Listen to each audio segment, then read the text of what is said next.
Bismillahirrahmanirrahim. Assalamualaikum warahmatullahi wabarakatuh.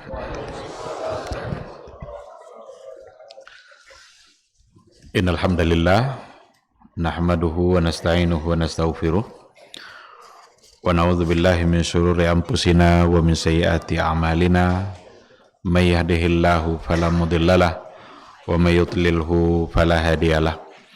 Asyhadu an la ilaha illallah wahdahu la syarikalah wa asyhadu anna Muhammadan abduhu wa rasuluh la nabiyya wa la rasula ba'dah. Ikhwati fillah, ma'asyiral hadirin wal hadirat, Bapak-bapak, ibu-ibu yang dimuliakan Allah, kembali kita bersyukur pada Allah Subhanahu wa taala. Alhamdulillah, hanya atas izin Allah pada maghrib ini kita bisa kembali melaksanakan kewajiban-kewajiban agama kita. Salat maghrib berjamaah sudah kita tunaikan. Mudah-mudahan dicatat sebagai amal soleh oleh malaikat Allah. Dan alhamdulillah kita dimudahkan duduk sejenak di sebuah majelis yang mudah-mudahan majelis ini bisa menjadi wasilah untuk meraih kemuliaan kita di sisi Allah Azza wa Jalla. Sama-sama kita juga harus berselawat dan salam untuk Rasulullah sallallahu alaihi wasallam. Allahumma salli ala Muhammad wa ala ali Muhammad. Mudah-mudahan ungkapan selawat dan salam itu senantiasa kita ucapkan sebagai bukti bahwa kita adalah orang-orang yang sangat mencintai Rasul, sangat merindukan Rasulullah sallallahu alaihi wasallam. Mudah-mudahan di yaumul mahsyar kita bisa mendapatkan minuman yang dituangkan langsung oleh Rasulullah sallallahu alaihi wasallam. Ada sebuah telaga, Al-Haud, telaga Rasulullah sallallahu alaihi wasallam. Di situ Rasul menanti-nanti umatnya. Mudah-mudahan kita termasuk yang dituangkan langsung minuman itu oleh Rasulullah sallallahu alaihi wasallam. Dalam sebuah hadis dikatakan, man syariba minhu lam yazma abadan. Barang siapa yang kalau sudah minum dari air telaga itu, dia tidak akan lagi merasa haus untuk selamanya. Ada orang yang diusir oleh malaikat. Diusir oleh para malaikat, tidak boleh mendekat. Kata Rasul, bukankah mereka adalah umatku? Tapi kata malaikat, innaka la tadri ma ahdatsu ba'dak. Kamu tidak tahu apa yang telah mereka lakukan setelah kepergianmu. Kamu tidak mengetahui apa yang telah mereka lakukan setelah kamu wafat. Oleh karena itu, bertahan di atas sunnah Rasulullah sallallahu alaihi wasallam membuat kita insya Allah mendapatkan minuman yang langsung disampaikan dan diberikan oleh Rasulullah sallallahu alaihi wasallam dari telaganya. Mudah-mudahan kita juga mendapatkan syafaat dari beliau, sebuah pertolongan yang tentu saja kita nanti-nanti. Semua kita mengharapkan syafaat dan pertolongan itu, karena di hari itu semua kita merasa amalnya kurang. Tidak akan ada orang di hari itu merasa amalnya banyak. Yang ada adalah merasa kurang. Oleh karena itu perasaan kurang itu dari sekarang harus terus ada. Jangan pernah kita merasa amalnya sudah banyak. Meskipun yang sudah kita lakukan banyak, tapi kita tidak tahu dari semua yang kita kerjakan itu kira-kira yang diterima oleh Allah itu berapa. Adakah setengahnya? Adakah sepertiga? Adakah seperempat? Jangan-jangan tidak ada yang diterima oleh Allah. Kita harus tetap berharap agar amalan kita diterima. Tapi kepastiannya hanya ada di tangan Allah. Siapa tahu tidak ikhlas, atau terpaksa, atau mengerjakannya asal-asalan, atau dibuat tidak sesuai dengan yang diperintahkan, macam-macam sebabnya. Tapi bagaimanapun, kita semua berharap semoga semua amal kita diterima oleh Allah Subhanahu wa ta'ala. Amin, amin ya rabbal alamin. Ikhwati fillah, ma'asyiral hadirin wal hadirat, rahimani Allah wa iyyakum.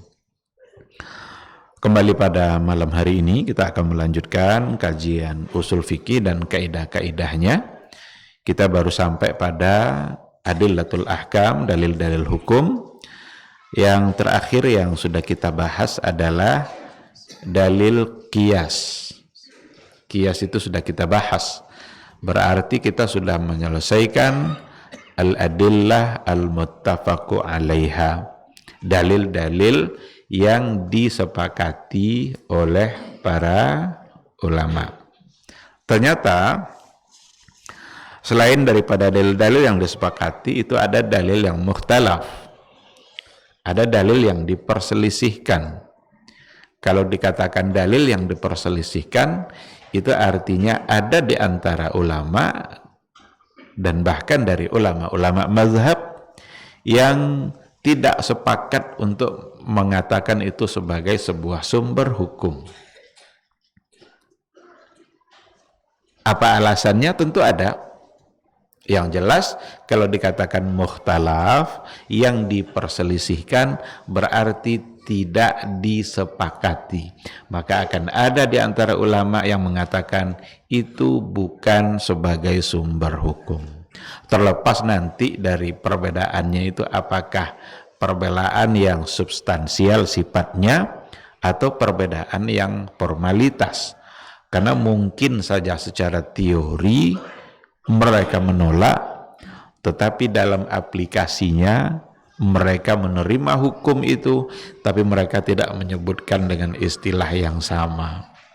Kita akan masuk pada itu, pada poin itu yang diperselisihkan itu. Yang pertama adalah istihsan. Jadi ada sebuah sumber hukum dalam kajian usul fikih, namanya adalah istihsan. Istihsan itu dari kata hasan. Hasan itu artinya baik. Jadi hasuna yahsunu hasanan itu artinya baik. Dalam ilmu saraf, ketika ditambah dengan ista, kan hasan tambah ista, itu maknanya adalah lit talab. Lit talab itu meminta, mencari. Itu arti talab. Kalau ghafara, apa artinya? Ghafarallahu laka. Allah semoga mengampuni kamu. Maka ghafara artinya mengampuni. Kalau istaghfara, meminta ampun. Dari mana kita dapat arti meminta? Itu ketika ditambah ista. Jadi ista itu artinya lit talab. Ghafara, istaghfara, artinya jadinya meminta ampun. Kalau kharaja artinya keluar. Kalau istakhraja minta keluar.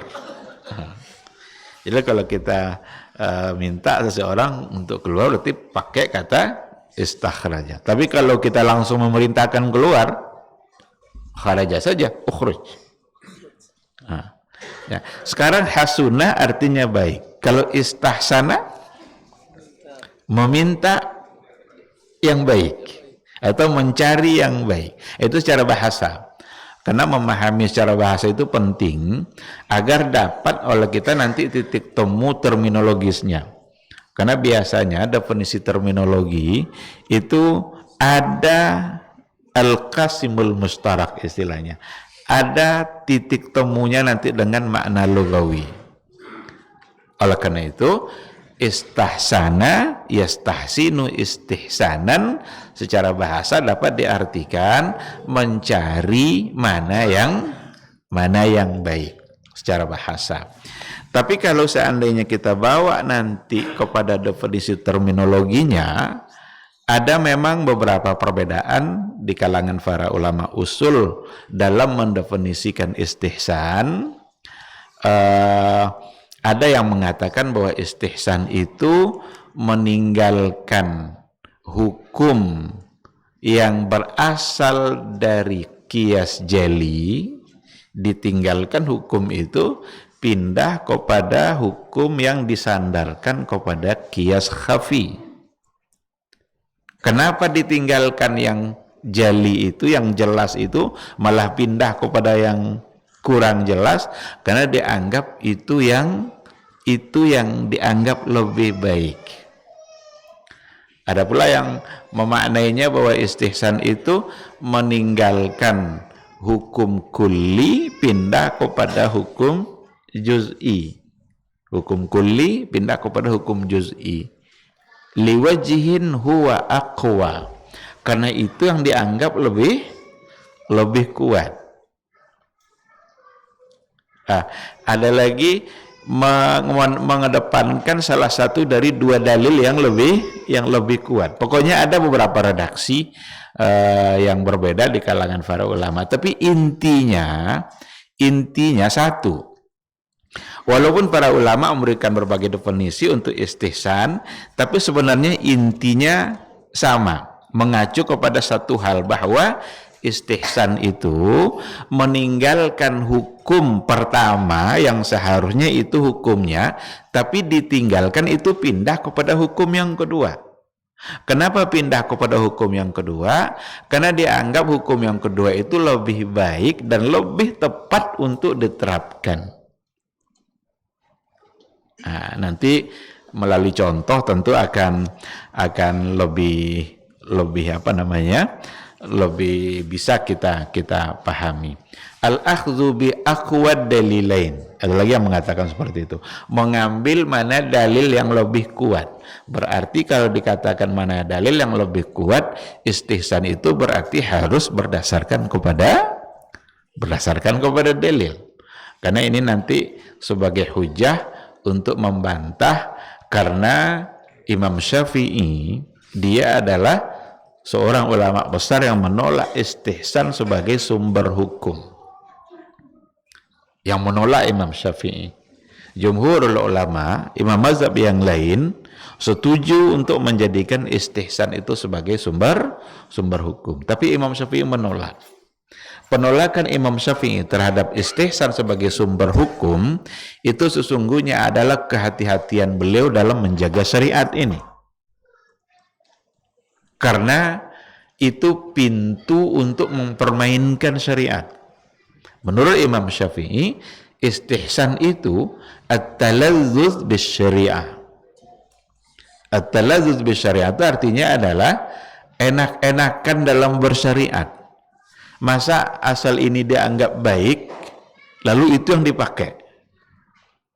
Kan ini menjadi pintu nanti untuk mendatangkan sesuatu dalam agama hanya dengan alasan itu adalah lebih baik. Akan dipermainkan syariat itu nanti. Maka beliau mengungkapkan satu ungkapan yang sangat terkenal yang berkaitan dengan istihsan. Apa kata Imam Syafi'i? Man istahsana faqad syarra'a. Man istahsana faqad syarra'a. Barang siapa yang beristihsan, gitulah kira-kira artinya. Barang siapa yang menjadikan istihsan itu sebagai sumber hukum, faqad syarra'a, berarti dia telah membuat syariat baru. Padahal syariat sudah sempurna. Oleh karena itu, kehati-hatian Imam Syafi'i membuat dia menolak konsep istihsan. Ada beberapa alasan yang beliau sampaikan. Ini saya bawa buku yang lain yang berkaitan dengan usul fikih, judulnya Nazarat fi Usulil Fiqh. Beberapa teori yang berkaitan dengan usul fikih. Salah satu yang dibahas adalah istihsan. Ada banyak sekali alasan Imam Syafi'i menolak istihsan itu. Di antaranya kata beliau, al-istihsan laisa nassan wala raddan ila nusus. Istihsan itu bukanlah sebagai sebuah nas dan juga bukan mengembalikan masalah kepada nas. Fahuwa ittiba'un lil hawa. Istihsan itu hanya memperturutkan hawa nafsu. Nah, ini kan bahasa beliau ini dalam menolak istihsan. Beliau juga mengatakan al-istihsanu in kana i'malan lin nusus fala hajata ilaih. Seandainya istihsan itu adalah memfungsikan nas yang ada, fala hajata ilaih, maka tidak perlu, tidak butuh kepada istihsan kalau memang akan memfungsikan nas yang ada. Wa in kana kharijan anha, tapi seandainya istihsan itu di luar nas, fala khaira fihi, maka tidak ada kebaikan pada sesuatu yang berada di luar nas. Begitulah kehati-hatian seorang Imam Syafi'i dalam menjadikan istihsan itu sebagai sumber hukum. Akan tetapi para ulama, dan itu jumhur ulama, yang cenderung menjadikan istihsan itu sebagai sumber hukum, menolak argumentasi yang disampaikan oleh Imam Syafi'i. Karena istihsan yang diinginkan oleh Abu Hanifah sebagai konseptor istihsan itu bukanlah mempermainkan syariat. Tidak mungkin orang sekeliber Abu Hanifah merumuskan sebuah konsep istihsan lalu tujuannya adalah untuk mempermainkan syariat. Tidak mungkin. Tetapi tujuannya adalah untuk mendatangkan sesuatu yang lebih baik bagi kehidupan umat Islam, dan baiknya itu bukan ittiba'un lil hawa, bukan semata-mata mengikuti pikiran dan hawa nafsu, tetapi juga disandarkan kepada dalil-dalil yang ada. Disandarkan kepada dalil. Maka di antara definisi istihsan itu juga al-akhdhu bi aqwad dalilaini, mengambil mana yang lebih kuat dari dua dalil. Ada dua dalil, satu ini satu ini, yang kuat ternyata yang ini, diambillah yang lebih kuat. Cuma dalil di sini bukan hanya dalil dalam bentuk nas. Bukan hanya dalil dalam bentuk nas, ada dalil nanti dalam bentuk yang lain. Beberapa dalil yang dipakai dalam ijtihad itu bisa masuk nanti dalam kategori yang dimaksud oleh Abu Hanifah dengan akhwat dalilaini. Nah, jadi intinya ketika ada hukum asal yang seharusnya itu yang diterapkan, tapi itu tidak diambil, karena kalau itu yang diambil, itu akan bisa membuat mungkin menjadikan kita sulit dalam menetapkan hukum, sehingga diambillah mana yang lebih baik, dianggap itu yang lebih baik, dan anggapan yang lebih baik itu nanti ada dasarnya, sehingga dibagi-bagilah istihsan itu nanti kepada beberapa bentuk. Ada istihsan dengan nas. Ada istihsan dengan nas. Jadi kita meninggalkan hukum pertama, pindah pada hukum kedua karena ada nas. Apa contohnya? Kalau seandainya kita berpuasa, lalu makan kita, batal tidak puasa kita? Batal. Karena salah satu yang membatalkan puasa adalah makan. Tapi kalau kita makan sedang berpuasa dikarenakan kita lupa, batal enggak puasa? Enggak. Oleh Abu Hanifah ini istihsan bin nas. Istihsan juga tapi bin nas, karena ada nasnya. Kata Imam Syafi'i, kalau memang ada nasnya kenapa disebut istihsan? Iya kan? Kalau memang ada nasnya, kan ada nasnya, ya udah pakai aja nas itu. Tapi oleh Abu Hanifah itu masuk dalam kategori istihsan karena meninggalkan hukum asal. Apa hukum asalnya? Hukum asalnya kalau makan puasa batal. Tapi ternyata kalau seandainya dia makan karena lupa, maka puasanya tidak batal. Disebutlah dengan istihsan bin nas. Istihsan tapi dengan ada nas, menggunakan nas, ditinggalkan hukum pertama, hukum asal. Nah, kan nampak oleh kita bahwa istihsan itu sebenarnya bukanlah mempermainkan syariat. Karena tidak mungkin orang selevel Abu Hanifah, Imam Malik yang pro pada istihsan, lalu mereka akan mempermainkan syariat. Mustahil. Tapi Imam Syafi'i ingin menunjukkan kehati-hatiannya dalam menjaga syariat ini, agar tidak mau dipermainkan syariat. Sedangkan sudah dijaga sebegitu ketat oleh para ulama, tetap aja banyak orang yang mempermainkan agama. Nah, oleh karena itu konsep istihsan perlu dipelajari secara baik. Baik ada yang pro yang kontra, tapi sesungguhnya keduanya punya niat yang sama, bahkan bisa disebut khilaf di antara mereka, khilaf lafzi. Khilaf yang formalitas, karena nanti beberapa hukum yang ditetapkan melalui istihsan oleh para ulama yang pro istihsan itu diantaranya juga bisa disepakati, disetujui oleh Imam Syafi'i, tapi dengan dalil yang lain. Kalau sudah kita pahami definisi yang tadi itu, nampaknya memang dalam kehidupan keseharian kita banyak yang kita gunakan istihsan itu. Seharusnya hukumnya begini, tapi yang begini ini tidak kita pakai, pindah kita pada hukum yang kedua. Karena menerapkan hukum pertama tadi begitu sulit. Saya berikan contoh. Kalau kita makan makanan sarapan pagi, lontong umpamanya. Sama enggak harga? Kalau ada A, B, maka lontong masing-masing satu piring. Harganya umpamanya 10.000. Tapi pertanyaannya, isi dalam piring itu persis sama enggak? Besar potongan lontongnya, berapa lembar mie yang ada, kuahnya, berapa biji nangka yang masuk, berapa potong, persis sama enggak? Harganya? Hukum asalnya beda isi, beda harga. Itu hukum asal. Yang piring A ini karena potongan nangkanya 5 biji, yang ini 4. Nah, ini 10.500. Ini 9.007. Hukum asalnya itu, tapi diamalkan dari hukum asal tuh.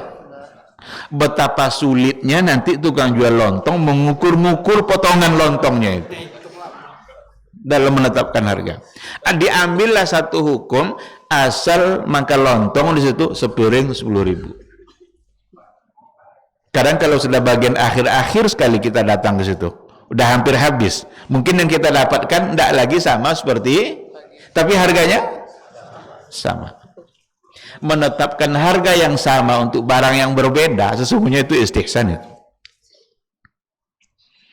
Kalau makan bakwan namanya, makan bakwan, ada bakwan satu piring, sama enggak harga bakwan?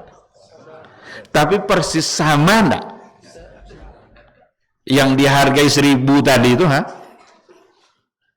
enggak. Ada yang besar, ada yang kecil. Maka bakwan yang kecil biasanya lambat diambil orang itu. Yang besar-besar dulu ya. Adice ini kodang dulu kan. Nang kenek-kenek kok potongan itu lambe loh. Harganya boleh enggak tuh? Boleh istihsan. Yang enggak boleh itu maka 5 bayu 3. Itu enggak boleh. Tapi kalau lari bayu dan dimakan tadi ya, walaupun harganya disamakan untuk barang yang berbeda.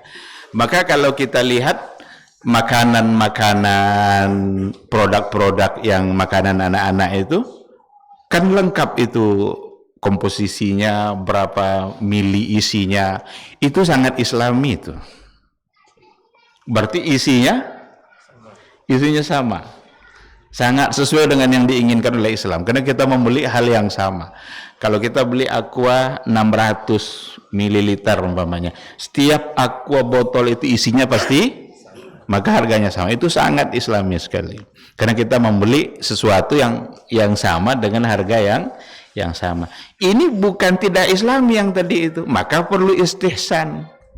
Dengan adanya istihsan, ditinggalkanlah hukum pertama tadi. Apa hukum pertama? Harusnya berbeda harga dengan berbeda ukuran. Tapi itu ditinggalkan karena kesulitan nanti untuk mengukur ukuran bakwan dan menentukan harga. Kalau biasa kalau kita tinggal di perumahan-perumahan itu ada uang sampah. Sebulan umpamanya bayar uang sampah berapa? Umpamanya 10.000. Tapi sampah masing-masing rumah sama enggak? Ada yang 1 kantong, ada yang 2 kantong, ada yang 3, ada yang kebetulan di hari itu pesta dia berkantong-kantong plastiknya. Sebulan itu segitu juga dia bayar. Hukum asalnya apa? Beda jumlah kantong sampah, beda pula bayar. Sekarang itu ditinggalkan. Itu istihsan namanya. Jadi meninggalkan hukum asal itu seharusnya pindah kepada hukum yang kedua, liwajihin huwa aqwa, karena dipandang itu yang lebih baik. Inilah yang istihsan dalam konsep Abu Hanifah. Jadi sama sekali bukan taladzuz bis syariah, bukan enak-enakan dalam bersyariat, bukan mempermainkan agama, tapi justru memberikan kemaslahatan dan kebaikan bagi kehidupan masyarakat dengan adanya konsep istihsan.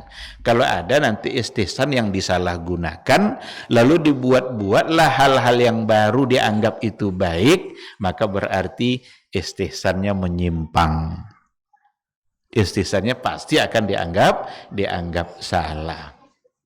Nah, para ulama membagi istihsan itu kepada beberapa bentuk. Tadi satu sudah kita sampaikan. Ada yang namanya istihsan bin nas, itu yang tadi itu. Ada nanti yang disebut dengan istihsan bil maslahah. Istihsan dengan alasan maslahat. Jadi pertimbangan meninggalkan hukum asal tadi itu karena maslahat. Ada kemaslahatan. Apa contohnya? Di antara contoh yang dijadikan di antara bentuk masalah yang dijadikan contoh oleh para ulama itu adalah bai'us salam wa bai'ul istisna. Jual beli salam dan jual beli istisna. Itu contoh dari istihsan bil maslahah. Jual beli salam sama istisna kan ada kajiannya dalam kitab fikih. Istisna itu ini juga sama dengan ista tadi itu kan, istisna pakai huruf sad dia. Sana'a itu artinya membuat. Kalau istasna'a minta buat, berarti pesanan. Jual beli pesanan. Contohnya begini. Kalau ada pihak sekolah karena muridnya terlalu banyak membludak, jumlah kursi tidak cukup. Maka datang dia ke tukang buat kursi dan meja. Ditawarnya, "Bang, berapa meja dan kursi sepasang?" Meja dan kursi sepasang 500.000. "Tolong buatkan untuk saya 100 pasang." Dibuatlah transaksilah jual beli kursi dan meja 100 pasang, harganya segini. Karena banyak, diskon sedikit. Terjadi akad jual beli di situ, tapi barang sudah ada belum? Barang belum ada. Padahal Rasulullah Shallallahu Alaihi Wasallam dalam hadisnya mengatakan dilarang untuk memperjualbelikan barang yang belum ada. Dilarang itu. Kalau barangnya belum jelas, belum ada, maka tidak boleh ditransaksikan. Kenapa demikian? Itu akan memungkinkan terjadinya gharar.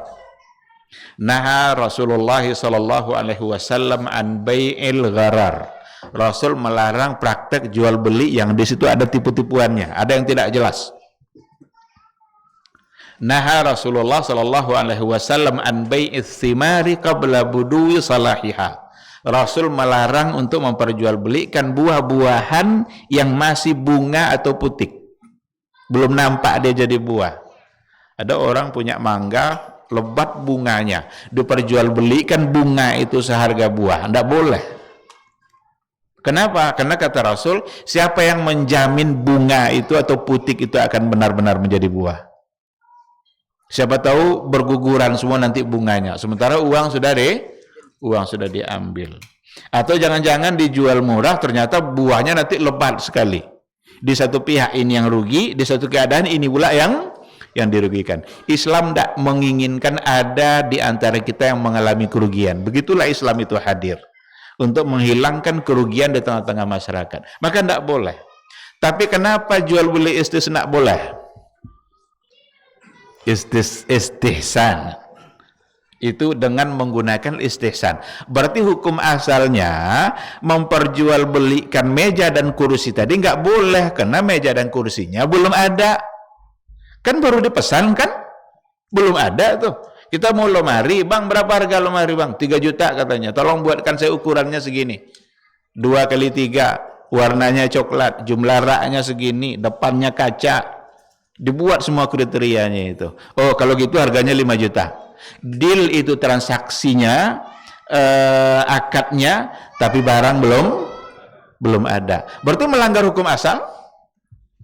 Karena mentransaksikan sesuatu yang belum ada. Tetapi itu oleh para ulama dibolehkan istihsanan dengan konsep istihsan. Dan istihsannya itu istihsan bil maslahah. Karena di situ ada kemaslahatan. Apa kemaslahatannya? Semua orang yang memesankan bisa mendapatkan sesuai dengan yang dia inginkan, dan yang membuat kursi dan meja sudah dipastikan ada yang akan membelinya. Seandainya tukang kursi membuat semua kursi jadi, jangan-jangan orang mau tidak ukuran itu. Kursi anak TK kan segini kan, kursi orang yang SMA tinggi. Kalau dibuat semuanya satu ukuran, jangan-jangan orang minat ukuran yang berbeda. Kalau dibuatlah lemari itu jadi semuanya, dibuat lemari 3 meter, orang rumahnya 2,5 meter. Atau dibuat yang 2 meter, orang ingin lemari sampai ke plafon sana. Karena ada lemari rumah itu yang sampai, pokoknya sehabis-habis sampai ke loteng itu buatnya. Maka dengan adanya kemaslahatan tadi, dibolehkanlah jual beli salam dan istisna. Kalau salam itu bukan dipesan agar dibuat, enggak. Barangnya sudah ada, tetapi tidak ada tempat. Ada pedagang beras, ingin dia membeli beras Thailand umpamanya 1 ton. Ada perwakilannya umpamanya di Pekanbaru, berasnya ada di Thailand. Minta dikirimkan dari sana agar didatangkan ke sini. Itu salam. Barangnya sudah ada, cuma belum ada di tempat. Yang ada hanya karakter kriterianya aja, karakteristiknya ada, spesifikasinya ada. Kalau kita mau beli sepatu umpamanya, atau mau beli tas, ibu-ibu mau beli tas umpamanya, kan ibu-ibu sekarang keren-keren kan. Nggak cukup dia tas Bangkinang, tas Pekanbaru, nggak main itu. Ada tas nanti di mana-mana, tas di Singapura, tas di mana, dibeli itu. Jual beli online sekarang itu sebenarnya lebih dianalogikan, lebih pas analoginya ke salam. Jadi jual beli online kan, transaksi online kan, beli barang, hemat biaya, hemat tenaga, hemat waktu. Apakah hukumnya dibolehkan atau tidak? Kalau dikiaskan kepada jual beli salam, apa hukum jual beli salam? Maka hukumnya juga menjadi sama. Jual beli salam oleh para ulama dibolehkan. Hanya dengan memperlihatkan spesifikasinya tanpa ada barang secara langsung. Nah, maka al-istihsan bil maslahah atau maslahat bisa dijadikan salah satu alasan dalam istihsan. Dan kalau seandainya dikembalikan nanti kepada catatan sejarah Abu Bakar, Umar, Utsman, itu mereka banyak yang menerapkan satu kebijakan yang ternyata itu sebagai usulul istihsan, itu sebagai dalilul istihsan. Bahkan dijadikan menulis Al-Quran atau membukukan Al-Quran dalam satu bentuk mushaf, itu juga merupakan bagian dari dianggap istihsan bil maslahah. Kan awalnya Abu Bakar menolak kan? Abu Bakar menolak itu. Umar yang mengusulkan agar Al-Quran itu dibukukan. Kata Abu Bakar, mana mungkin saya melakukan sesuatu yang tidak pernah diperintahkan oleh Rasulullah Sallallahu Alaihi Wasallam. Tapi Umar terus memberikan masukan-masukan kepada Abu Bakar, memberikan alasan-alasan kemaslahatannya, dan pada akhirnya Abu Bakar bisa menerima. Sampai Abu Bakar mengatakan, pada akhirnya Allah membuka dada saya untuk menerima idenya Umar ibn al-Khattab. Itulah yang dia sepakati. Akhirnya dibukukanlah Quran itu menjadi sebentuk mushaf. Mushaf Al-Quran. Itu sebagai dalil untuk istihsan bil maslahah. Nah, maka apa yang dirumuskan oleh para ulama mazhab yang pro istihsan, mereka punya adillahnya, mereka punya landasan-landasan syar'inya kenapa ditetapkan istihsan itu sebagai sumber hukum. Masuk waktu Isya, sekarang kita jawab dulu suara azan.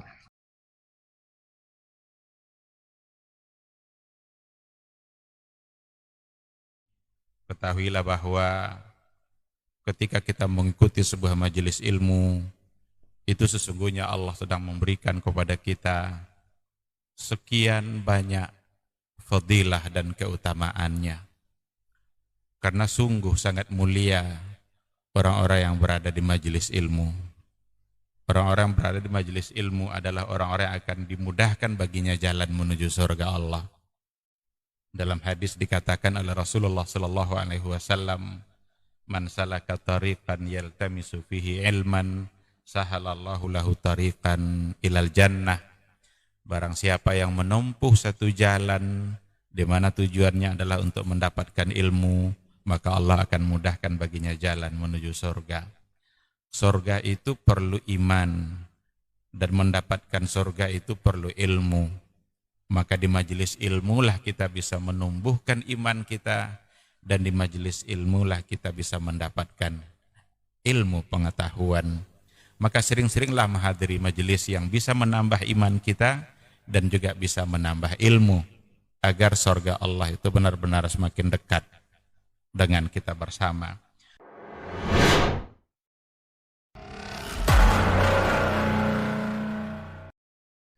Majtama'a qaumun fi baitin min buyutillah yatluna kitaballah wa yatadarasunahu fima bainahum illa nazalat alaihimus sakinah wa ghasyiyatuhumur rahmah wa haffat bihimul malaikah wa dzakarahumullahu fiman indah. Tidaklah suatu kaum duduk di salah satu rumah Allah membaca ayat-ayat Allah dan sama-sama mempelajarinya, kecuali turun kepada mereka as-sakinah, ketentraman dan kenyamanan. Wa ghasyiyatuhumur rahmah, dan mereka diliputi pula oleh rahmat, kasih sayang dari Allah Subhanahu wa taala. Wa haffat bihimul malaikah, dan mereka pun dikelilingi oleh para malaikat, karena malaikat suka majelis-majelis zikir dan ilmu. Wa dzakarahumullahu fiman indah, dan Allah akan banggakan sebut-sebut mereka di kalangan malaikat-malaikat yang ada di sisinya, di masyarakat atas. Mudah-mudahan kita termasuk yang sering disebut-sebut di sisi Allah, di kalangan para malaikat. Dan di akhir majelis ini mudah-mudahan kita pula mendapatkan seperti yang tersebut dalam hadis qudsi, qumu maghfuran lakum, silahkan berangkat meninggalkan majelis ini dalam keadaan diampuni dosa-dosa kalian.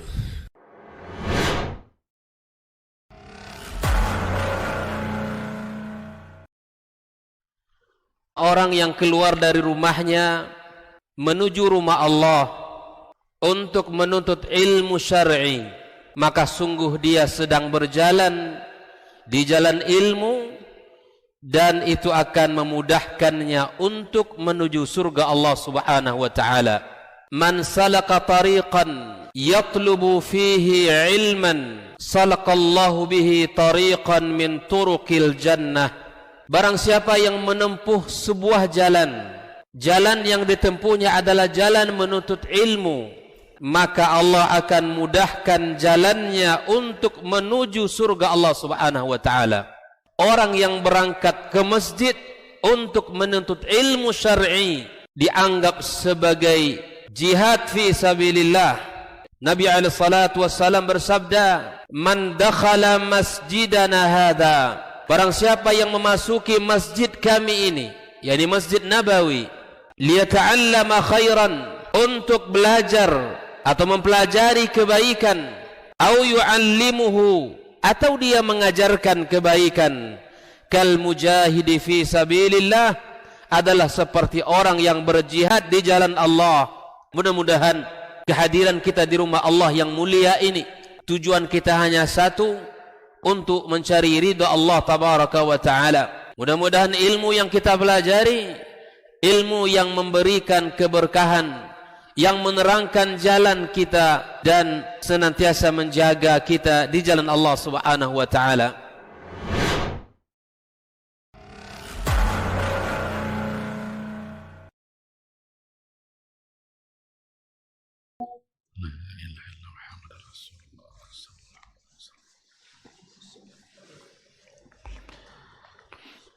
Bismillahirrahmanirrahim. Alhamdulillah wassalatu wassalamu ala Rasulillah wa ala alihi wa sahbihi wa mawala. Ikhwati fillah, ma'asyiral hadirin wal hadirat, rahimani Allah wa iyyakum. Kembali kita ke materi kita lanjutkan sedikit sebelum kita bertanya jawab. Tadi kita sudah sampai pada bagian yang kedua yang disebut dengan istihsan bil maslahah. Jadi meninggalkan hukum pertama pindah pada hukum kedua karena di situ ada al-maslahah. Cuma nanti maslahah ini harus ada dawabitnya. Karena sekarang betapa banyak orang bicara-bicara maslahat, tetapi maslahat yang menyimpang.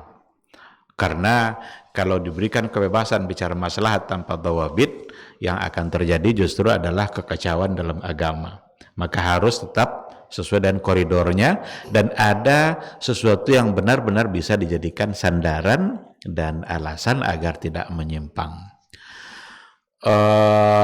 Ada nanti istihsan bid-darurah. Istihsan bid-darurah, meninggalkan hukum pertama pindah pada hukum kedua karena darurat. Ini kan dalam kaidah-kaidah darurat, dalam ilmu, dalam kaidah fikih kan sangat banyak sekali. Ad-daruratu tubihul mahzurat. Kemudaratan itu atau yang darurat itu membolehkan sesuatu yang terlarang. Berarti hukum asalnya terlarang, tapi karena darurat yang terlarang tadi untuk sementara waktu dapat dibolehkan. Maka berpindah kepada hukum boleh setelah sebelumnya itu terlarang, itu semuanya adalah istihsan. Tapi istihsan bid-darurah. Ini kan tidak mempermainkan agama kan?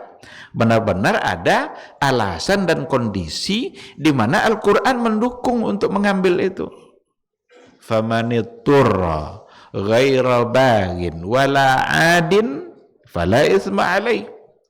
Jika dalam keadaan terpaksa, famanitturra, jika dalam keadaan terpaksa dia tidak menginginkannya, hendak pula dia berlebih-lebihan, benar-benar terpaksa, keadaan itu datang dan dihadapinya, fala isma alaih, maka tidak mengapa baginya. Ayat ini kan sambungan dari ayat yang ketika diharamkan hurrimat alaikumul maitatu waddamu wa lahmul khinzir. Kan diharamkan bangkai, diharamkan darah, diharamkan daging babi, wa ma uhilla bihi li ghairillah, dan diharamkan untuk memakan yang tidak disembelih atas nama Allah. Tapi ketika ada orang yang dalam keadaan terpaksa, kalau tidak dimakannya daging babi tadi, atau kalau tidak dimakannya bangkai tadi itu, mati dia. Berarti darurat kan? Karena darurat itu artinya adalah mengancam jiwa. Maka dalam keadaan terpaksa seperti itu, yang tadinya terlarang menjadi boleh. Membolehkan dalam keadaan seperti itu sesungguhnya adalah bagian dari istihsan yang dimaksudkan oleh Abu Hanifah. Tapi istihsannya adalah istihsan bid-darurah. Dulu dalam kajian-kajian fikih kontemporer juga sudah sering kita angkat contoh-contoh seperti boleh enggak berobat pasien yang perempuan kepada dokter yang laki-laki, atau perempuan yang ingin melahirkan tapi dokter yang menanganinya laki-laki, atau setidaknya ada tim dokter yang menangani. Dalam tim itu mungkin ada laki-laki dan ada ada perempuan. Yang konsekuensinya adalah para dokter itu akan melihat aurat vital. Padahal hukum asal melihat aurat vital apa? Haram.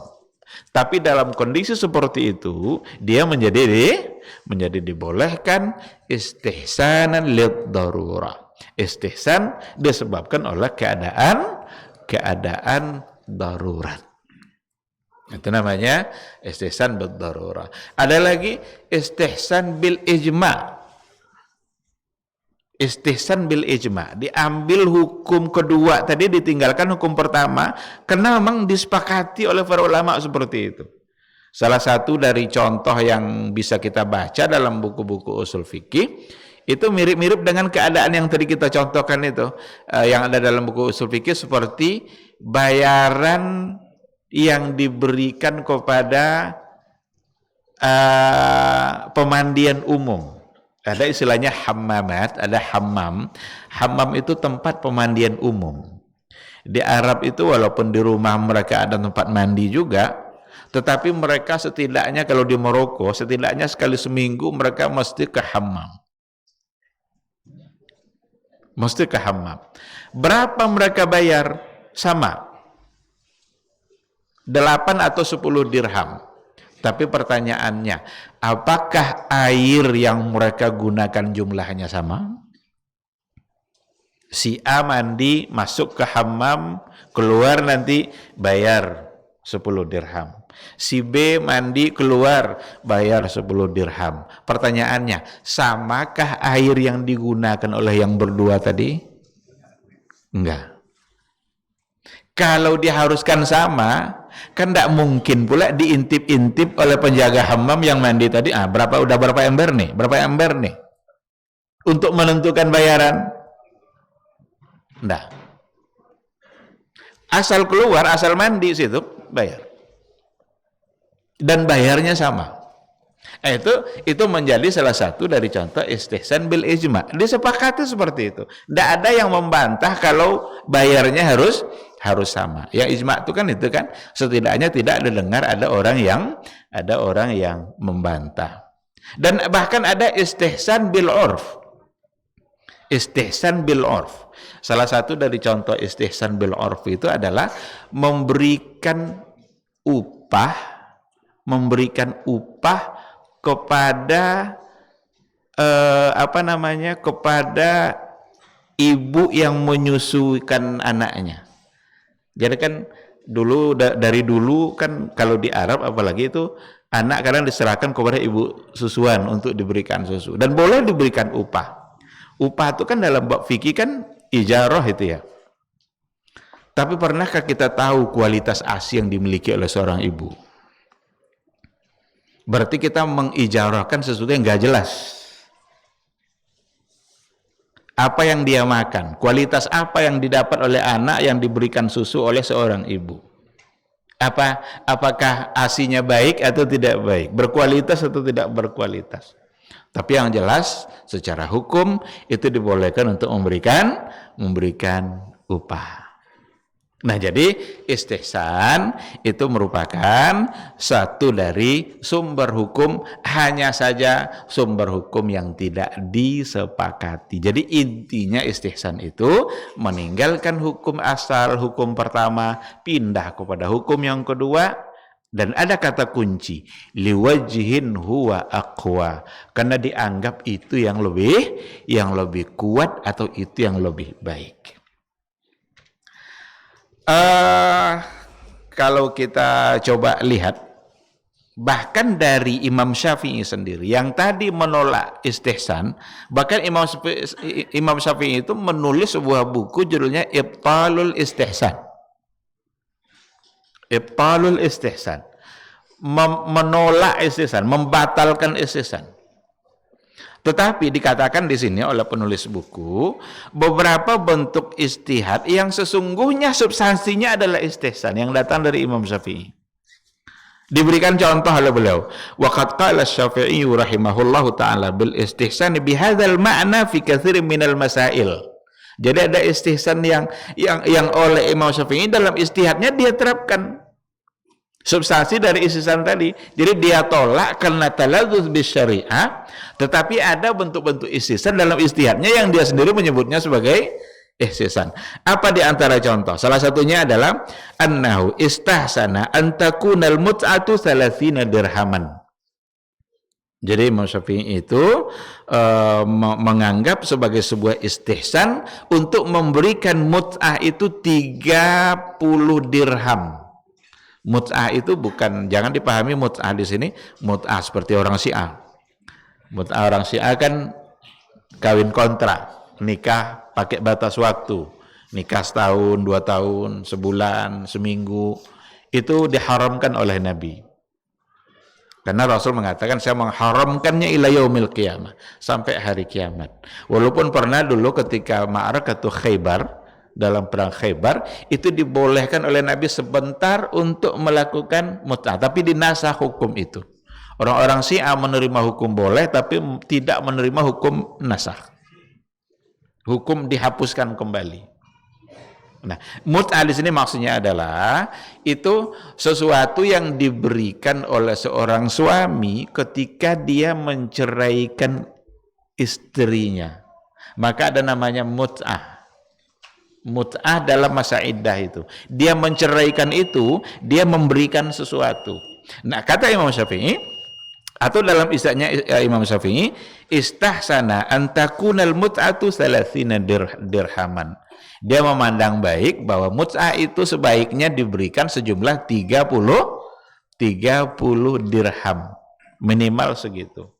Nah, berarti beliau sendiri menerapkan konsep istihsan dan bahasanya pun adalah istahsana. Bahkan juga waqala fi syuf'ah. Syuf'ah itu kan kalau kita menjual, umpamanya kita punya lahan, yang paling berhak untuk membeli lahan ini adalah orang yang di sampingnya. Ya kan? Kalau kita punya rumah, kita mau menjual rumah itu, jangan langsung jual ke orang lain. Tawarkan dulu ke orang yang di sampingnya. Karena nanti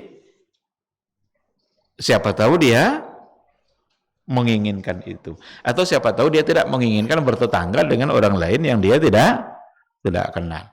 Karena nanti kalau dibeli oleh orang lain, ternyata yang membelinya itu adalah orang yang sangat tidak baik, berarti dia akan bertetangga dengan yang tidak baik. Maka ada hak syuf'ah bagi tetangga. Kata Imam Syafi'i, astahsinu thubuta syuf'ati lisyafi'i ila 3 ayyam. Dia memandang baik untuk memberikan kesempatan syuf'ah tadi itu kepada orangnya selama 3 hari. Kalau katanya selama 3 hari dia tidak membeli, atau katanya udah enggak apa-apa jual kepada siapa saja, berarti dia sudah berhak untuk menjualnya kepada orang lain. Ini istihadnya Imam Syafi'i. Dan dalam bahasanya juga adalah astahsinu. Berarti menggunakan istihsan. Nah, disinilah para ulama mengatakan bahwa istihad atau ikhtilaf di kalangan mereka adalah ikhtilaf lafzi, formalitas. Imam Syafi'i benar-benar untuk kehati-hatian dalam menjaga syariat, ditolaknya konsep istihsan karena akan mempermainkan syariat. Tetapi dalam beberapa istihad beliau berarti ketika istihsan itu sejalan dengan koridor syariah, maka Imam Syafi'i sendiri sebenarnya setuju dengan penerapan istihsan. Ada contoh istihsan yang disebutkan oleh Imam Ahmad. Wa qad istahsana al-Imam Ahmad asya' min hadzal qabil. Jadi Imam Ahmad juga memberikan beberapa contoh. Di antaranya adalah astahsinu ayyatayammama likulli salatin wal qiyasu annahu bimanzilatil ma. Kalau kita bertayamum, boleh enggak kita gunakan tayamum itu untuk sholat berkali-kali? Kalau wudu boleh. Boleh kan? Wudu boleh itu berkali-kali. Bahkan ada di antara ulama sholat subuhnya pakai wudu sholat isya. Ini enggak ada kita kayaknya. Sholat subuhnya adalah menggunakan wudu sholat isya. Sekarang pertanyaannya, untuk tayamum bolehkah untuk berkali-kali sholat?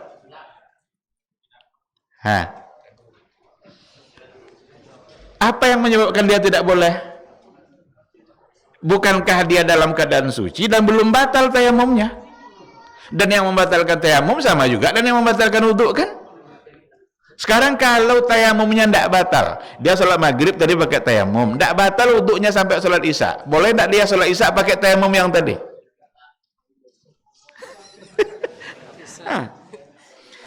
Boleh sebenarnya, tetapi oleh Imam Ahmad astahsinu ayyatayammama likulli salat, menjadi sebuah istihsan kalau dia berwudu bertayamum setiap sekali salat. Jadi istihsan yang dipakai. Artinya yang lebih baik bagi dia adalah bertayamum setiap kali sholat. Dan itu artinya kalau dia tidak bertayamum lagi berarti boleh. Cuma istihsannya apa? Istihsannya lebih baik bertayamum setiap kali sholat. Karena tidak ada sulitnya kan. Tidak ada sulitnya untuk bertayamum. Ada debu lalu kemudian bertayamum. Apalagi bertayamum dalam mazhab Imam Malik, dalam mazhab Maliki itu kalau ada batu nih batu itulah yang diusap-usapkan begini ya. Lalu tayamum dia. Maka mereka kadang kalau safar di tasnya ada batu. Dan batu itu gunanya untuk bertayamum. Kalau kita masuk ke masjid-masjid, hampir di semua masjid di Maroko pasti ada batu. Saya awalnya pas nengok batu itu saya pikir untuk kalau ada angin nanti biar tikar nih ndak apa gitu kan, ndak terbang oleh angin. Saya pikir fungsi batu itu. Saya tanya, ini untuk apa? Rupanya untuk tayamum. Jadi kalau ada mereka yang bertayamum, ditengoknya ada mana batu sini. Oh, rupanya ada situ batu. Pergi dia ke batu tuh. Begini-gininya batu tuh. Kan mudah sekali kan? Tetapi istihsannya adalah ini contoh yang diberikan oleh Imam Ahmad. Astahsinu ayyatayammama likulli salah. Istihsannya adalah dengan bertayamum setiap kali salat. Wal qiyasu annahu bimanzilatil ma. Kiasnya, analoginya sebenarnya sama dengan berwudu pakai air. Kalau berwudu pakai air boleh berkali-kali, maka tayamum juga boleh. Yusalli bi hatta yahdus aw yajidal ma. Sholat dia berkali-kali bertayamum itu sampai batal tayamumnya atau sampai dia menemukan air. Tetapi dia tidak pakai hukum itu, dia malah mengedepankan istihsan. Istihsan untuk bertayamum setiap kali ingin mengerjakan sholat. Baik, ikhwati fillah, ini gambaran dari konsep istihsan yang ada dalam kajian usul fikih.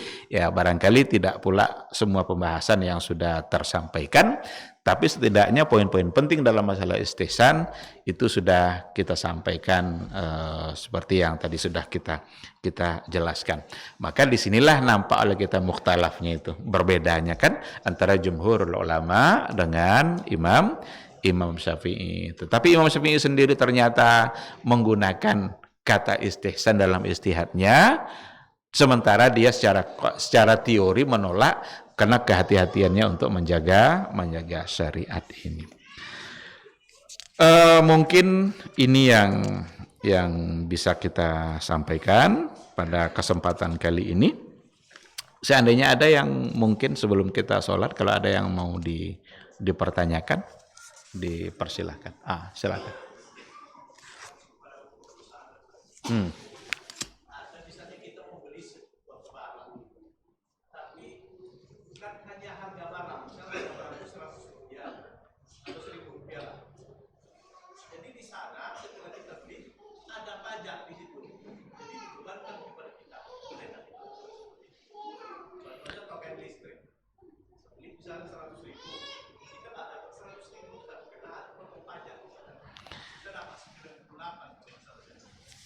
Ini masalahnya bukan boleh ndak boleh lagi. Kalau ndak kita beli, ndak ada listrik kita.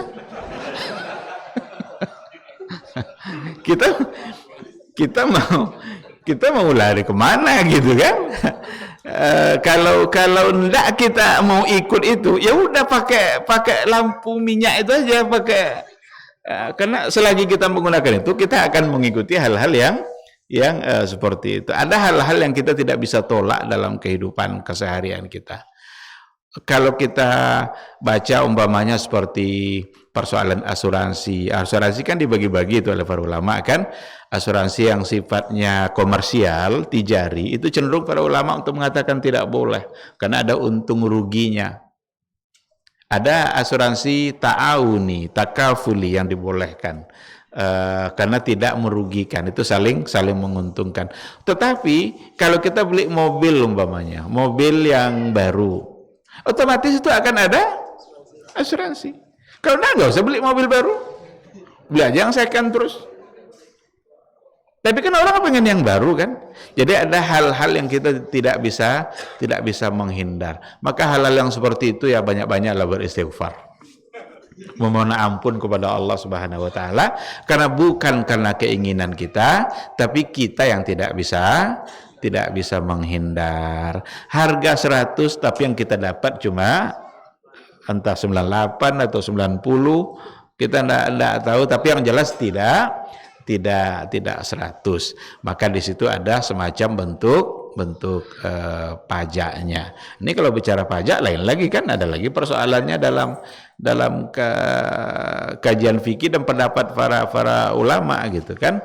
Karena bisa-bisa mengambil harta di jalan yang tidak hak, apalagi yang seperti tadi. Kita kalau menginap di hotel otomatis include pembayaran kita untuk pajak. Seharusnya yang bayar pajak yang punya hotel kan. Sekarang kita, jadi apa yang kita dapatkan itu sudahlah gaji dipotong pajaknya, menggunakan gaji yang dipotong tadi dipotong lagi. Berapa potongnya tuh? Nanti masuk ke rumah makan, ada lagi pajaknya. Terus kita tidak mau makan, tidak mungkin kita bawa makanan terus dari rumah, ya kan? Nah, jadi hal-hal yang seperti itu ya barangkali kalau nanti sistem sudah berubah ya mungkin akan bisa berubah. Tapi bagi kita yang menjalaninya, ketika kita tidak bisa menghindar untuk hal-hal yang seperti itu, apa boleh buat? Perbanyak saja amal baik. Mudah-mudahan amal baik itu bisa menghapus dosa-dosa dan kesalahan-kesalahan. Wallahu subhanahu wa ta'ala a'lam. Fadl. Terkait jual beli salam tadi, Ustaz. Contohnya tadi kan seperti kursi atau lemari tadi, Ustaz. Itu istisna. Jual beli pesanan. Kita pesankan untuk dibuat, itu arti istisna. Kalau yang salam tadi, Ustaz? Yang salam itu barangnya sudah ada, tetapi tidak ada di tempat. Mungkin gambarnya ada, ukurannya ada. Kita minta didatangkan. Ya. Boleh Ustaz, jual beli itu barang pesanannya, artinya bukan barang jadi, Ustaz. Bukan barang belum jadi. Artinya seperti kursi tadi. Kursinya bukan kursi buatan, tapi kursi yang sudah jadi, Ustaz. Tapi barangnya belum ada. Cuma ada spesifikasinya aja. Tingginya sekian, lebarnya sekian, tapi belum ada barangnya. Dan barangnya bukan barang pesanan, Ustaz, bukan dibikin gitu, tapi barang sudah ada. Sudah jadi gitu. Itu kira-kira sama lah, Ustaz, yang dengan barang yang tadi itu atau berbeda lagi itu? Ya berarti itu salam namanya. Itu namanya jual beli salam. Secara umum jual beli salam itu dibolehkan. Tetapi yang perlu diperhatikan adalah tetap harus ada hak khiyar. Ada hak khiyar dalam jual beli itu, jangan dihilangkan. Jual beli online juga seperti itu. Harus ada hak khiyarnya. Hak khiyarnya itu adalah kalau seandainya kita mau beli sepatu, kita minta warna hitam, datang warna coklat, boleh tidak dikembalikan? Itu hak khiyar. Kalau coklat saya tidak mau, saya mau yang hitam. Saya batalkan jual beli saya, atau ganti barangnya. Ganti barang tadi karena salah itu harus ada. Kalau tidak ada, dia menjadi salah dalam pandangan syariat. Berarti tidak lagi mengikuti ketentuan syariat kan? Karena dalam syariat itu jual beli ada namanya hakul khiyar. Khiyar itu ada lagi bagian-bagiannya. Ada khiyarul aib. Khiyar aib itu kita batalkan pembelian kita karena ada aib. Itu boleh. Masa kita beli barang yang ada aibnya? Kita beli baju, rupanya ketiaknya koyak. Buat apa?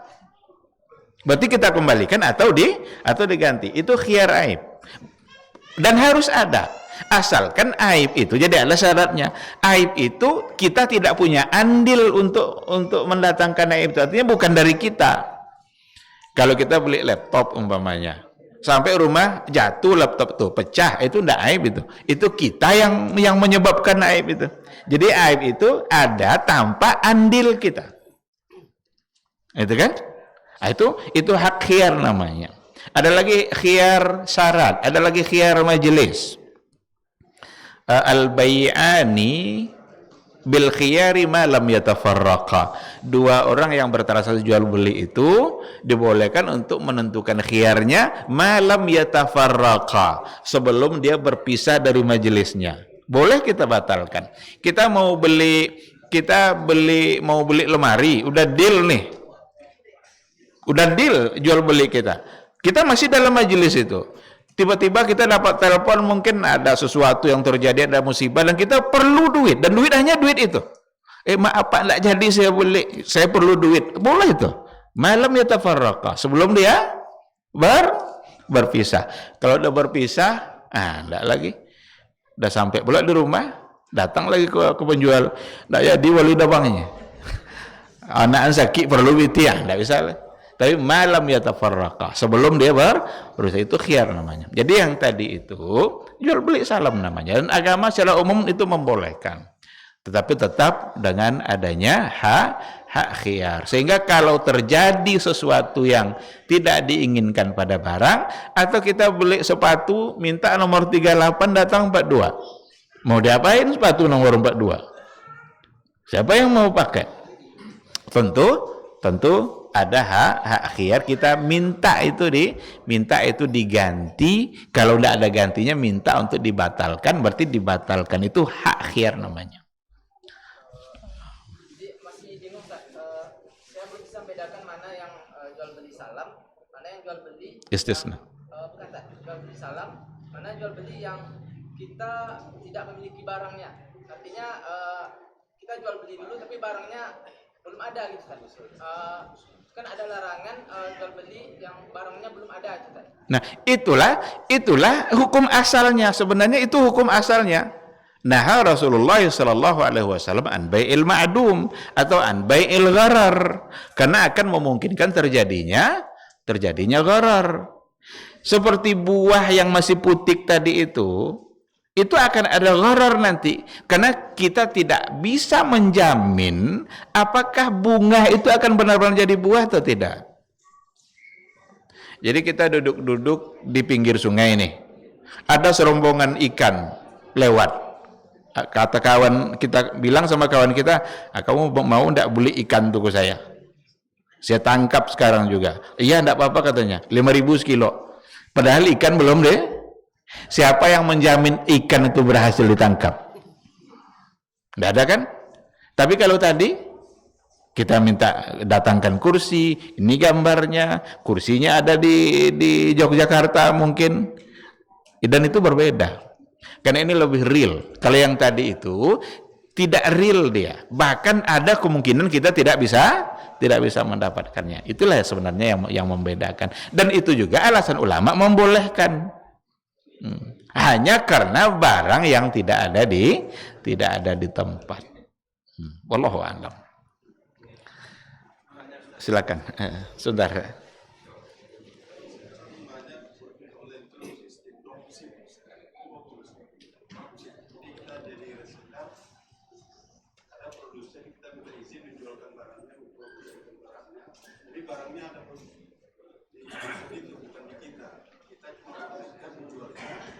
Yeah. Jadi pas ada menjual, produsen itu mengirimkan barang ke konsumen. Kita cuma di tengah-tengah. Ini harus berhati-hati, karena kebanyakan prakteknya adalah salah. Kita menjual itu atas nama apa? Atas nama apa kita menjual? Atas nama wakil dia kah? Kita perwakilannya, lalu kita wakil mereka untuk memperjualbelikan barang, sehingga kita mendapatkan fee dari penjualan. Kita tidak menentukan harga. Yang terjadi sekarang adalah, yang kebanyakan terjadi, Umpamanya dia sebagai reseller itu umpamanya sepatu. Harga sepatu itu mungkin 300.000. Dia akan jual nanti 350.000. Dia merubah harga itu tidak ada hak dia. Dan bahkan dia tidak kasih tahu perubahan harga itu kepada penjual. Apa hak dia menjual itu sekarang? Kalau dia beli dulu sepatu itu 300.000, lalu dia jual, silakan. Tapi itu penjual udah mengizinkan. Hah?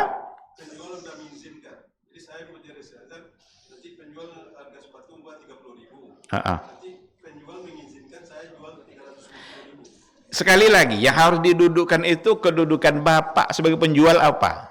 Apakah perwakilan dia atau bekerja sama dengan dia, sehingga nanti apa yang didapat nanti kalau ada keuntungan lain, karena bisa saja nanti orang bermain harga di sini. Padahal kalau beli langsung tidak seperti itu. Sekarang kalau seandainya memang bapak yang menjual, si pemilik barang mengirim ke orang yang membeli. Kalau terjadi masalah, orang pembeli ngadu ke siapa?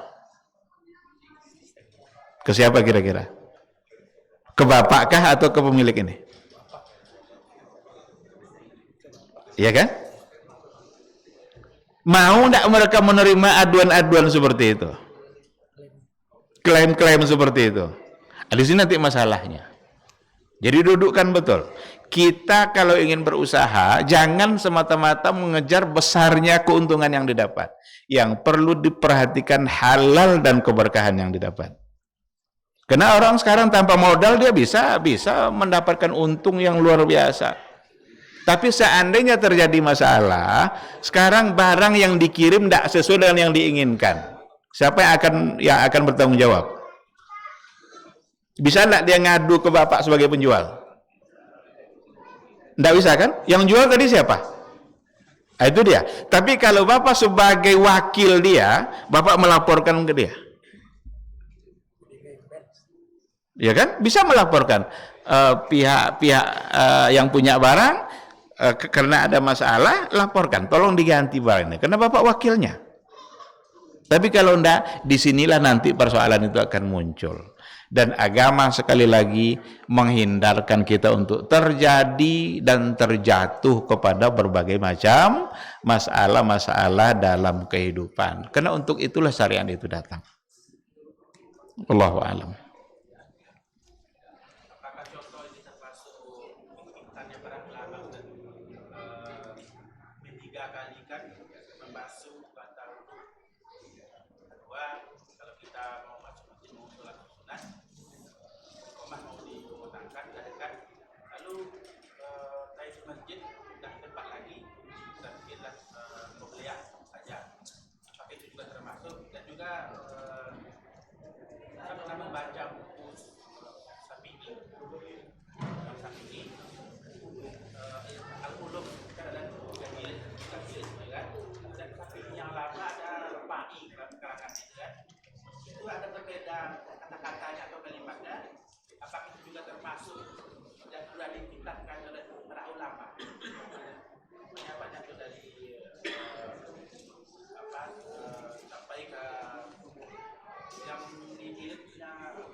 Iya. Lama itu kan ada perbedaan-perbedaan kata atau kalimat. Jadinya sama, hadisnya sama, tapi ada selisih. Apakah itu termasuk juga itu yang dibolehkan atau yang harus kita terima dapat saja? Ya.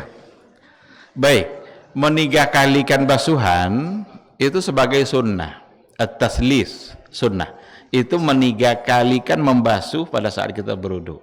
Hukum asalnya sekali.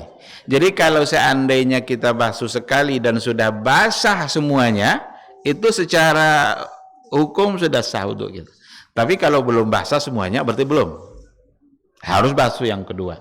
Tapi kalau sudah sekali siram basah semuanya, dari ujung ini sampai siku ini kena oleh air, sekali siram, secara hukum wudu sudah sah. Tetapi sunnahnya adalah menigakalikan, dan Nabi yang menganjurkan untuk menigakalikan itu. Innallaha witrun wa yuhibbul witra.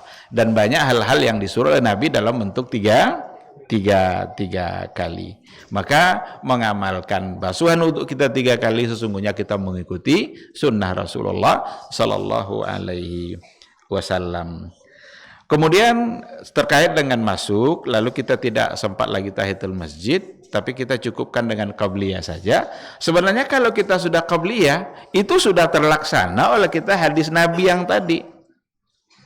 Tidak pun kita niatkan untuk tahiyatul masjidnya, tapi kita niatkan untuk qabliyah. Nabi bilang begini, iza dakhala ahadukumul masjidah fala yajlis hatta yarka' rak'atain. Apabila salah seorang kalian masuk masjid, jangan langsung duduk sebelum sholat 2 rakaat. Sekarang dia qabliyah 2 rakaat. Sudah teramalkan belum hadis tadi? Sudah. Maka tidak perlu memang harus dengan tahiyat dulu, lalu kemudian qabliyah. Tapi kalau ada orang masuk mungkin sebelum waktunya, lalu dia masuk dan dia tahiyat, nanti masuk waktu dia qabliyah, itu bagus. Bahkan mungkin tidak bisa juga dilarang kalau seandainya ada orang yang dia coba tahiyat dulu dan karena masih punya waktu lalu dia mengerjakan qabliyah. Kalau orang ingin dikerjakan seperti itu ya insya Allah tidak ada masalah juga. Tapi ketika dia sholat 2 rakaat saja harus niatnya qabliyah. Itu dukhulul ibadah fil ibadah, masuknya satu ibadah pada ibadah yang lain. Maka harus diniatkan dengan ibadah yang lebih tinggi kedudukannya. Kita mau bayar hutang puasa nazar, kita ingin kerjakan di hari Senin, dapat tidak puasa sunatnya? Kalau kita niatkan puasa Senin, tidak lunas hutang kita. Tapi kalau kita niatkan membayar nazar di hari Senin, mudah-mudahan dapat Seninnya. Tapi niatnya harus untuk yang lebih tinggi. Karena bayar hutang tentu saja lebih tinggi kedudukannya daripada sholat sunat. Adapun yang puasa sunat. Adapun yang ketiga tadi, tengok perbedaan yang seperti apa. Apakah sekedar perbedaan dari ungkapan kata-kata yang ada yang barangkali satu percetakan berbeda dengan cetakan yang lain, atau mungkin perbedaan dari satu ulama Syafi'iyah pada ulama Syafi'iyah yang lain dalam masalah yang sama, itu mungkin saja terjadi. Karena berapa banyak memang masalah-masalah, bahkan Imam Syafi'i sendiri dia punya pendapat baru dan pendapat lama.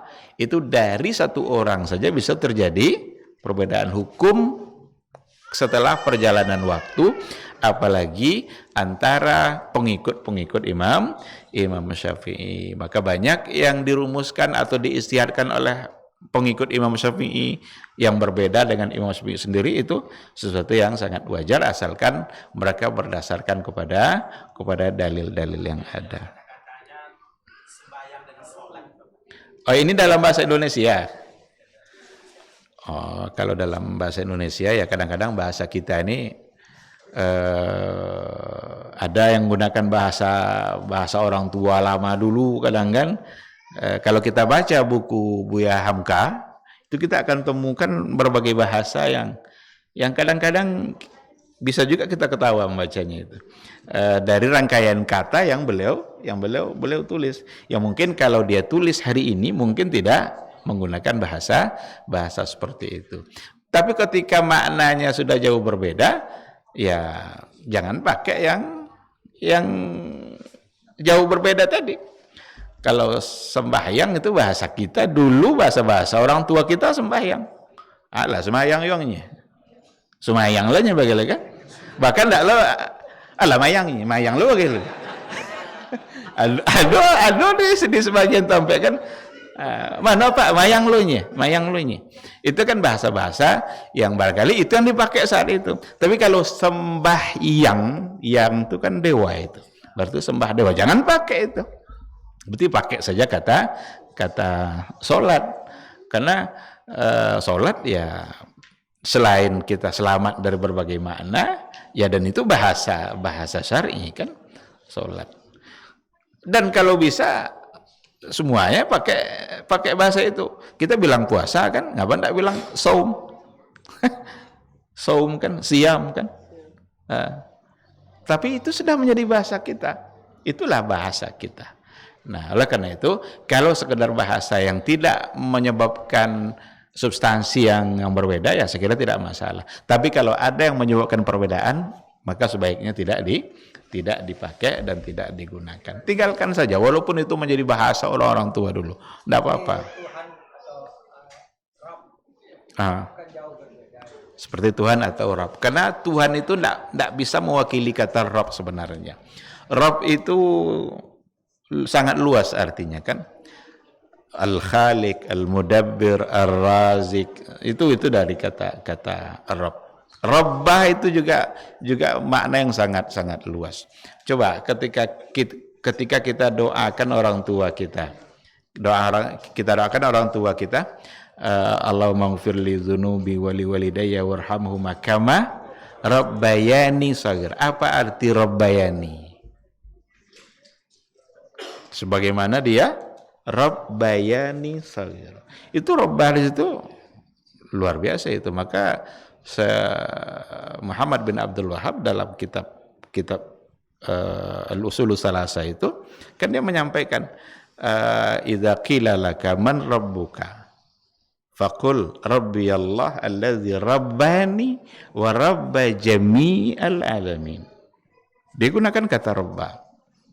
Kalau dikatakan kepadamu, siapa Rabb kamu? Rabb saya adalah Allah yang telah rabbani, yang telah memelihara saya. Tadi apa kita artikan untuk orang tua tadi? Dan sayangilah kedua orang tua saya sebagaimana dia telah menyayangi kan? Tetapi artinya sungguh luar biasa. Bukan sekedar menyayangi dalam artian biasa. Kita belum bisa makan, siapa yang menyuapkan? Kita kalau pipis belum bisa bersih-bersih, siapa yang ganti pakaian kita? Dia. Kita mau mandi belum bisa mandi, siapa yang memandikan kita? Dia. Itu semua masuk dalam kata Rabb tadi. Maka ketika dikatakan Rabb saya adalah Allah yang telah Rabbani, yang telah memelihara saya, masuk di situ. Ar-Razik, dia memberi rezeki, dia yang mengatur, dia semua yang mengurus kita. Allah semua yang mengatur. Itu. Jadi memang tidak terwakili untuk memaknai Rabb itu oleh kata Tuhan. Tapi itulah mungkin kelemahan bahasa kita. Dan itu menandakan bahasa Arab itu sangat luas. Maka jangan dibenci bahasa Arab. Tidak ada alasan sedikit pun untuk membenci bahasa Arab dan untuk membenci Arab. Tidak bisa. Kalau ingin membenci bahasa Arab, carilah apa bahasa kitanya akal. Tidak ada. Akal itu bahasa Arab.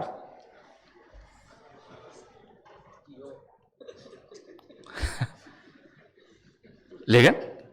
Jadi orang-orang membenci bahasa Arab tuh, namanya bahasa Arab. Ancak-ancak lo namo kan? Tapi nya benci ke bahasa Arab. Ya tidak ada alasan. Cintailah bahasa Arab itu. Karena Al-Quran bahasa Arab, Rasul kita bahasa Arab. Rasul kita dari Arab. Tetapi dia bukan hanya untuk orang Arab. Karena risalah yang dibawanya adalah risalah lil alamin. Untuk semua alam. Sekira seperti itu. Wallahu subhanahu wa ta'ala alam. Baik, mungkin sekira cukup sampai di sini. Mudah-mudahan apa yang kita bahas bisa kita pahami menjadi ilmu bagi kita. Semoga Allah Subhanahu wa taala senantiasa membimbing kita untuk tetap istiqamah berada di atas jalannya. Amin amin ya rabbal alamin. Subhanakallahumma bihamdika asyhadu an la ilaha illa anta astaghfiruka wa atubu ilaik. Assalamualaikum warahmatullahi wabarakatuh.